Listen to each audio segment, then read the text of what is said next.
Биз бүгүн чоң үмүт менен чыгып жатабыз. Биз бүгүн жөн гана чогулган жокпуз.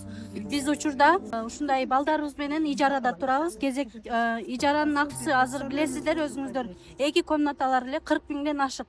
Биздин балдарыбыз менен көп жерлерде албайт. Анан жалгыз бой энелер бар, жесир энелер бар. Квартирага дагы, тамак ашка дагы жетпей калышы мүмкүн. Бала ооруган кезде баланын дары дармегинен сырткары бизде башка дагы материалдык жактан керектүү нерселерди алыш керек болот.